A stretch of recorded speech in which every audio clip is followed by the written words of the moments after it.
Let's see. Anduin, Sylvanas' actions have threatened us all. And day by day, her power grows. If our world is to survive, we must strike while we still can. Sword. Meet with me, and we will speak.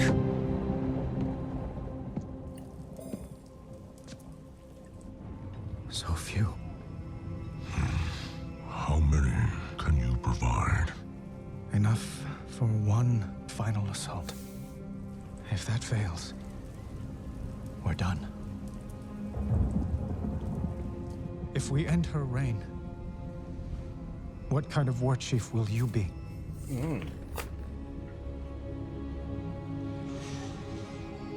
The horde I joined was birthed in blood, tainted by corruption.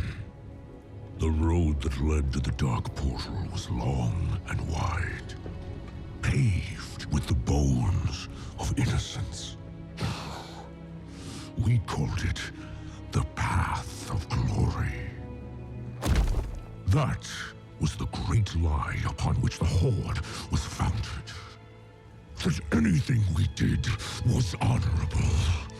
Thrall, Roljin, they were not the true heirs to Blackhand's bloody legacy. Sylvanas Windrunner is. No. No, this is the Horde. Led by you. Someone who has Honor.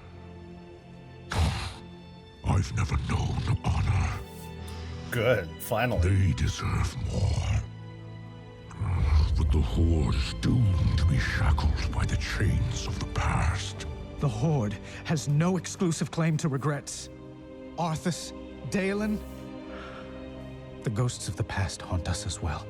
We could not fill the chasm between the Horde and Alliance if we labored 1,000 years. You know this. Then what are we fighting for?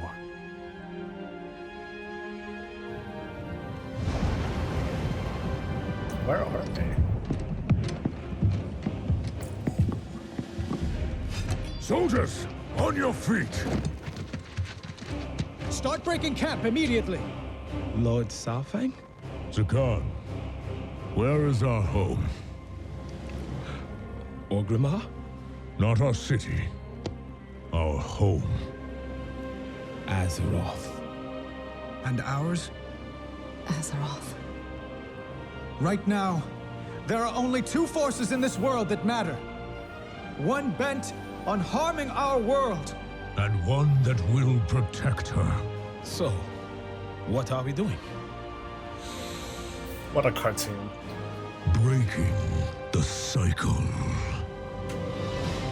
Oh shit! Hey, it's Soul with another video brought to you by our beautiful sponsors and such, and clearly I suck at live reaction videos on stream. I'm very not good at them. So with that in mind, I guess what I'm going to do instead, or at least what I'm going to do on top of it, is just kind of brush back through the video and go over some highlights, and then I'm going to move on to the next cinematic and cutscenes, and we'll just kind of go from there. So I did notice that, hey, cool, they're meeting up over at Dustwallow Marsh. That's something I didn't really notice at the very beginning, although it probably seems really obvious to you folks. If you notice the axe over there on the side, followed by just a few frames later, you see that Anduin hands Charlemagne over to Valyria.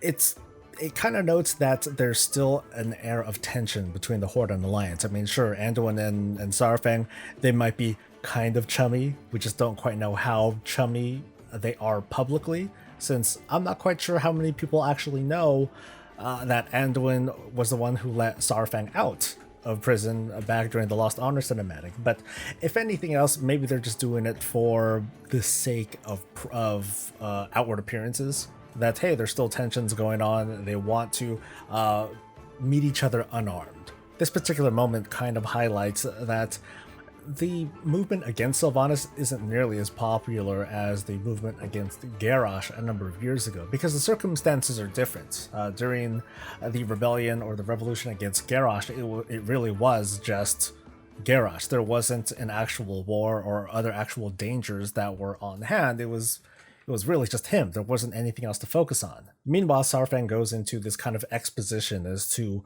what is the origin of the Horde. And he describes the Horde as he saw it from the very, very beginning, back during Blackhand's Horde, which was Fel corrupted, this demonic, corrupted Horde that was just hell-bent on taking over Azeroth, probably killing everyone, and taking the land for all its resources. So what Saurfang is trying to point out here is that the Horde hasn't really changed from those tendencies. It's tried to fight it thanks to the efforts of Thrall and Vol'jin, and it's kind of a curious observation that Garrosh was never mentioned here, poor Garrosh. But it looks like, from Saurfang's own admission, the Horde, the Orcs and the Horde as a whole, I suppose, just hasn't learned from its lessons. It's funny because Anduin sort of suggests to Saurfang, hey, what are you going to do after you become War Chief? Because he's assuming that, yes, after this revolution takes place, Saurfang's going to take his place, and Saurfang doesn't seem to be having any of that. He himself describes himself as unworthy, that he doesn't even know what honor is, which I'm glad that he admitted. I've noticed that he's taken quite a lot of liberties as to what honor means, and at least from my observations to Saurfang, honor meant not doing what Sylvanas said whenever he feels like he doesn't agree with it. So I like that even here, the foreshadowing of what's going to happen between the Horde and Alliance and the aftermath of this revolution, it's still kind of up in the air. It's still kind of vague. But this is the part that I found to be really cheesy. I mean, yeah, cool, we're seeing this assembly of heroes, we're starting to see people come together, and then we have freaking Zakan. So what are we doing? Is what he basically asks. Just the dumbest questions that make me think, it's like, what are you doing here, dude? Please don't become a person of high leadership or anything like that. If he's a recurring character, hey, that's cool. Eitrig is a recurring character, and a person I find to be a lot more fascinating than Zakan. This guy is just a dork, a total dork. The whole For Azeroth thing is something I always find a little bit cringy. But then there was the whole, let's see, I think I'll get him to say it here. Breaking the cycle. Yeah, whoop-de-doo. It's like, yeah, you want to break the cycle, but history is definitely repeating itself. Corrupt War Chief, revolution, War Chief tries to take out the leader of said revolution, it fails, it causes tensions to escalate, the rebellion enlists the help of the enemy faction, of course of the Alliance in this case. It's happening all over again. So what's going to make this different, really? So I'm moving on now to the actual war questline. I found it interesting that Verisa and Alleria show up. Thank goodness for Verisa finally showing up. I feel bad that she hasn't made much of an appearance at all during the BFA campaign or anywhere in the BFA expansion. But it's cool that she's finally showing up and doing something. But one cool thing, I'm not quite sure if I'll be able to get the line here. It's something about her saying that, here we go. So, Alleria says, Sylvanas commands what may be the only army capable of defeating Azeroth. For the sake of Azeroth, perhaps we should stand aside and let her.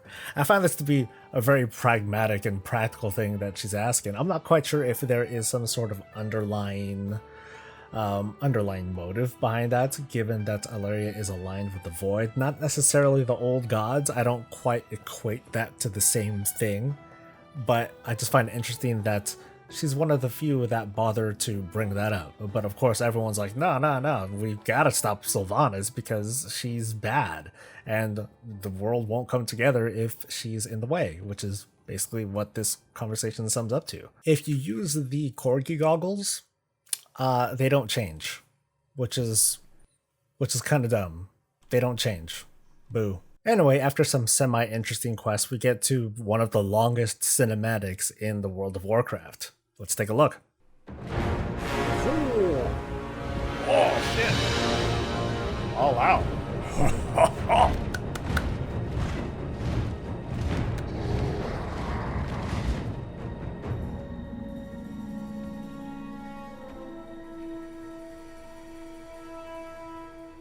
Varrock, it's time.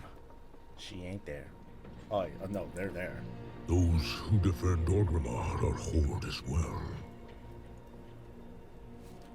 Our brothers and sisters. Thank you. These warriors have sworn to fight. For you. Many lives will be lost. Or perhaps just one. Sylvanas Windrunner! I challenge Makora! Really? Now okay.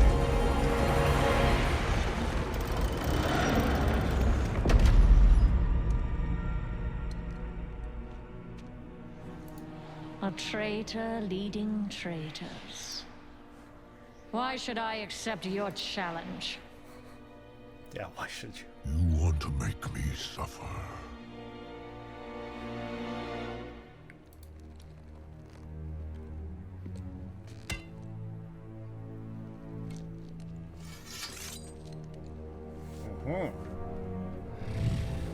It's on, baby. Brother, you cannot win. My old friend. You and I.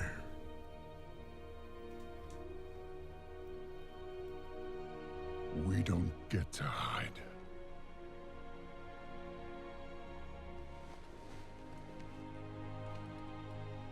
I set you on this path. And we knew where it could lead. Walk with me. The rest of the way. What is this, Dragon Ball shit?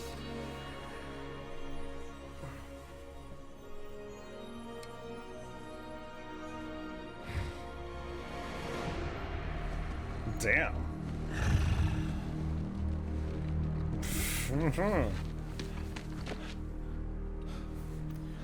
Stop, future war chief.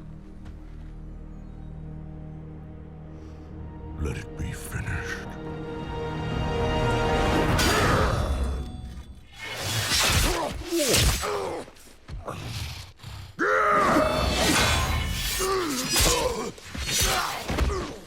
Damn. The High Overlord falls. I trusted you. And so did they. Death comes, old soldier. And all their hope dies with you.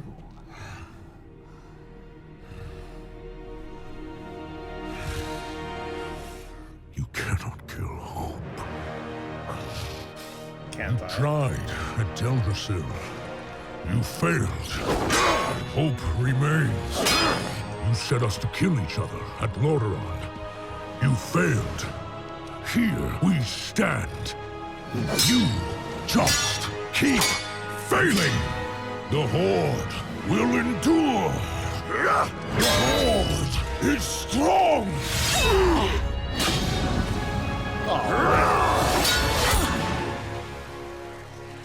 The Horde is nothing! Uh-oh.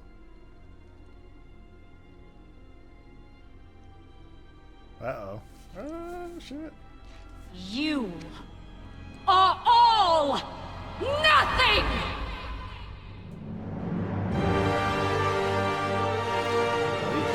For Azeroth!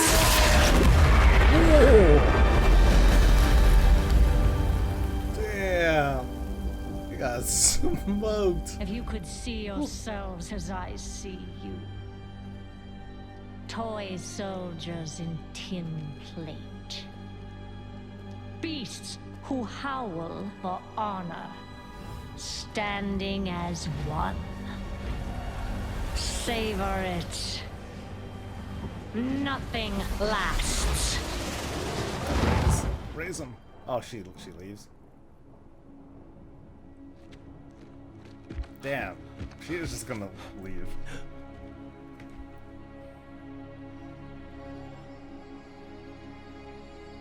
What do we do now? We Don't make bring him watch him it. home.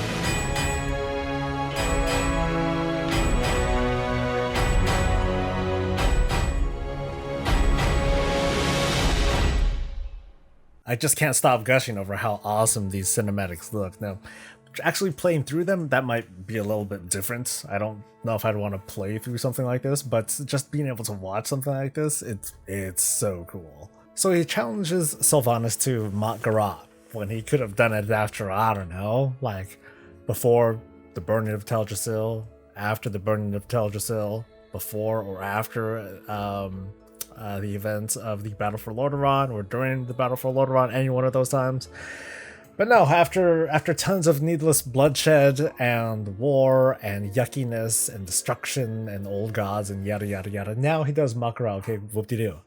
I've already seen comments and conversations out there like, oh my god, he cheated because, well, as you saw, like Sylvanas was using magic wispy daggers and a big old, you know, death beam on him. So obviously she cheated. But the thing is, when it comes to Malkara, and feel free to fight me on this, there aren't rules. It's just an unstated rule that Malkara is a challenge between two people, and whoever wins wins. That's how disagreements are hashed out.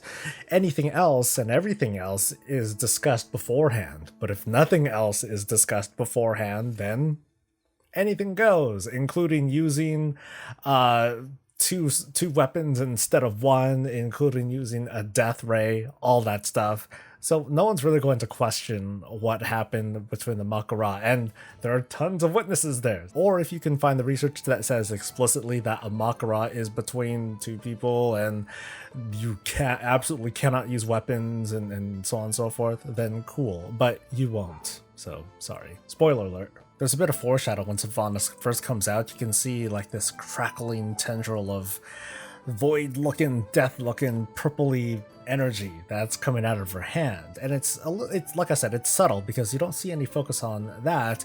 You can see from what you see above that it's Saurfang, Thrall, and Anduin who are in focus, and Sylvanas' hand is not, but it's there. So you can already observe that she has this crazy trick up her sleeve. You just don't quite see it being prevalent at the moment. Saurfang reminds Thrall that they can't just run away from their duties, the kinds of positions that they put themselves in. So it provides a warning or a foreshadow that Thrall may be a prominent leader of the orcs once again, or possibly go back to being war chief. I'm kind of hoping that isn't quite the case, and throughout these cinematics and cutscenes we see that maybe it won't be. I find it a little bit curious that Anduin lends Charlemagne over to Saurfang. I mean, he didn't need to, wasn't necessary. Maybe Saurfang is better as arms as opposed to Fury, but, well, Saurfang becomes a Fury warrior. I was kind of hoping the fight would turn out this way. I wasn't expecting like a very epic fight between these two characters if they were going to get into a cinematic level fight. Now, we have seen that Saurfang is quite capable of a warrior from the Safe Haven cinematic, where he just crushed the Forsaken rogues that were trying to get at him, but this is an entirely different beast. Out of all the scenes and cinematics in 825, this is probably my favorite shot, because you can see in Sylvanas' face, she looks genuinely upset or enraged. She says here that she trusted him and that the others trusted him. So she honestly does feel like she was betrayed by Saurfang when he did decide to turn his back on her. Of course, we can't forget about the fact that Sylvanas wants to use everyone to her own end, so that everyone's a toy soldier, but I mean, we get to that point a little bit later in the cinematic. I don't know if this is really a spoiler, but there's one part in Avengers Endgame where one of the characters uses a weapon that he clearly should not be using, but he does anyway. This is kind of how I'm seeing it here. This is kind of my reaction. It's like, wait a minute, that shouldn't be a thing. Now, when Saurfang cuts Sylvanas, that's a pretty sweet moment, although too bad Charlemagne is such a short sword. If it was a longer sword, he probably could have chopped half of Sylvanas' head off. Oh, I almost forgot about this part. Okay, this is tied for like two of the best scenes in at least this cinematic, where the Forsaken Standard Bearer is like, "What'd you say, bitch?" When Sylvanas said that the Horde are nothing, she's like, "What did you just say?" You did not. Well, I'm standing right next to you. But that's really what brought out the fury in Sylvanas, and I think that's what gave Saurfang the win that he needed. It wasn't about defeating Sylvanas, it was about bringing out her true self for everyone to see, especially the Horde who were watching from above on the wall. With her fully exposed, she loses the support of the Horde, and thus she loses her standing. But while Saurfang achieved the ideological victory, it only takes a couple frames. Boom, boom, boom. Wow, look how fast that comes out. And in just a moment, he barely takes a step. He barely takes a step, and boom. Consumed by this purpley death fire stuff that Sylvanas has been holding in, and that's it. He's done. Not another word from him. Not even a flinch, not a breath, and that's it. And with that, Sylvanas turns totally heel, just like, screw it, I'm bad. What about it? What you gonna do? And then that's it. With only a few more words, she leaves, and her final words to the crowd are, "Nothing lasts." I thought this whole clang, I thought that was absolutely hilarious. That's all it took. This was just a fun cinematic. I kind of find it weird that Thrall's holding the torso while Zakan and Anduin are holding each of Saurfang's legs, but he's a big guy. He's just a big guy, what can you do? The cinematic is pretty darn straightforward. Everyone shows up, including, that looks like Gazlo over to the right. I think Garona is standing next to Eitrig, and I'll point out that Eitrig is there. It's kind of a curious thing. Zakan to the far left, and even your character. You can see my naked elf person still cosplaying as an orc. He's hanging out there too. It's a really touching moment though, because remember, Saurfang was born and raised in the world of Warcraft, and now he's gone. Sacrificing himself to end the war. I'll be really curious to see just what it is that Blizzard does to offer like some sort of final monument or tribute to Saurfang. Like, is there going to be like some sort of grave sort of thing over in the Grand, which means them touching Outland content for the first time in forever? But like I said, all in all, it's a pretty straightforward cutscene. It's Saurfang's funeral. It's sad, it's somber, it's a little bit hopeful, but it does end with this bit of a sober event where Thrall and Jaina they give a silent goodbye for the umpteenth time now. So I didn't talk too much about the actual questing that goes on for the 825 campaign, because I wanted to take time to compare what happens when you take the side of Saurfang versus how you take the side of Sylvanas. And I'm going to show you mostly what happens when you help out Sylvanas here, but I'll just describe both scenarios. So when you take Saurfang's side, you talk with Lorthamar Theron, and he tells you, hey, we're fed up, we're tired of Sylvanas, here's what we're going to do. Take a look at what's happened between Saurfang and Anduin, and then you get this cutscene. In this case, though, what you see on screen is Nathanos. You instead talk with him, so you don't even have a choice to talk with Lorthamar at this point if you've been taking the side of Sylvanas. Instead, you talk to Nathanos. He lets you know, hey, you're going to talk with Sylvanas. You meet up with her over at Gromash Hold. She tells you, hey, one of our spies learned something, and the spy will lead you to that first cinematic where Saurfang and Anduin meet. From there, you don't join up with Saurfang and his team at all. You're a full-on heel at this point, and you're serving the Dark Lady's interests. So in this case, you're opting to stay with the Horde leaders that sided with Sylvanas, as well as punishing a fellow leader, in this case, Eitrig. It's not a very tough fight, even for my undergeared hunter, but it turns out that you don't actually kill him. Instead, you tie him up and you drag him around town for a little while. And actually, people will throw stuff at him. They'll see him as an actual traitor to the Horde. One other interesting thing about Eitrigg, though, is that this is actually your last chance to turn from heel to good guy. You get a choice. You could either confront him as a traitor, or you can be like, screw it, this is madness, we must leave Orgrimmar at once, take him with you, and presumably it'll put you back on the path of being on Saurfang and Anduin's side. So I think that's a nice little bit of interest, that's a nice interesting twist that you can put on even the very end of this war campaign. When you take Eitrigg to Nathanos and you turn in the quest, they just kind of take him away. However, on the Saurfang side of this quest line, there's that funeral cutscene where you do see Eitrigg. In the case of the Sylvanas quest line, though, you don't attend the funeral at all. You're going to do something else, and I'll get to that in just a little bit. So you continue on and clean up the town. You take care of dissidents, you tear down propaganda posters, that sort of thing. And when that's done, you talk with Nathanos, he initiates the final fight between the Horde and its rebellion, and you basically get the same questline as before. When the questline is over, you end up in the same place where you were, but Nathanos is no longer there. Instead, it's Dark Ranger Lenara who gives you a quest. In this case, well, Sylvanas kind of has a plan for this too. She knows that she was going to end up vacating the position of war chief, and so she tasks her to tell you to meet Sylvanas over in a location over in the Ghostlands. So off you go to the Ghostlands, to Windrunner Spire specifically, and as you approach, well, you get this one scene, and let me play it here. Safe journey, Nathanos. Safe journey, my love. Whoa! I don't know if I have news, but I'm just kind of wondering, dude, bro, what happened, man?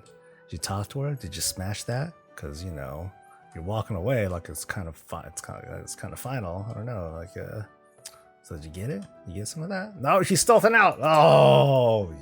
And when you talk with Sylvanas, you'll get this cutscene. Champion. I wasn't certain you made it out of Orgrimmar. If the traitors knew of your service to me, they'd have put you in irons. Or worse. Saurfang's ill-considered challenge may have ended the war prematurely, but it doesn't matter now. Countless souls have been fed to the hungering darkness. Though I cared nothing for the living, I did pity the Forsaken, for the great injustice that made them what they are. I understand the cruelty of fate better than anyone. But despite all I taught them, they stubbornly clung to hope, to life. They will learn the truth, along with all the rest. My bargain with Azshara will yet bear fruit. The armies of Azeroth will fight her master, and he will line their streets with corpses. In the end, he too will serve death. Enough reflection. There are preparations to be made. Nothing lasts. When next you see me, you will understand. So at the end of all this, we're left with too few answers and even more questions. But I'll get into that in just a moment. There's one more cutscene over in Stormsong Valley where you eavesdrop on a conversation between Kalia and, well, let me just run the clip. Jaina, what a relief to see you safe. Hello, Kalia. Big brother. Word has spread of what happened at Orgrimmar. Is the war finally over? It will take time for all the pockets of fighting to be quelled, but yes, I believe so. Azeroth has seen so many wars, so much strife. I pray we have earned a respite. As do I. Have you been able to find peace in your own heart, Derek? I still have some rough seas to sail, but I'm much better now, thanks to Kalia. Without her guidance, I would have been truly lost. I'm so grateful you brought us together, Jaina. This time with Derek has helped me as much as it's helped him. In the wake of this war, others will need to find their footing, their future. Perhaps you could guide them, too. I'm not sure how much help I could be. I don't have all the answers. Maybe they don't need answers. Maybe they just need hope. like I did. Well said, big brother. Come, let's take a walk. I am so grateful to have you both back in my life. Let's enjoy this moment together.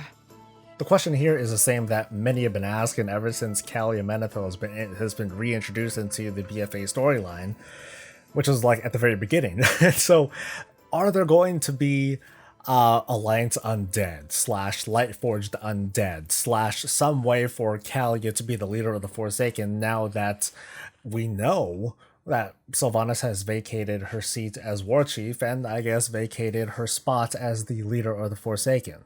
In fact, who is going to be the leader of the Forsaken going forward? Is it going to be Lillian Voss? Is it going to be Kalia Menethil? Is it going to be random nobody that just decided, hey, cool, I'm going to be the leader? Is the Lich King going to come in and be like, yes, I will become the leader? Whatever. I don't know. But at the moment, the number one candidate would be Kalia. My prediction is that it won't quite be as such, at least the way that this cinematic, or I'm sorry, cutscene is trying to frame itself. It appears that she's more than ready to take people in. Kalia is ready to take people in to help them out and rehabilitate them and be the kind of person that'll try to help bring some of the humanity back into a Forsaken person.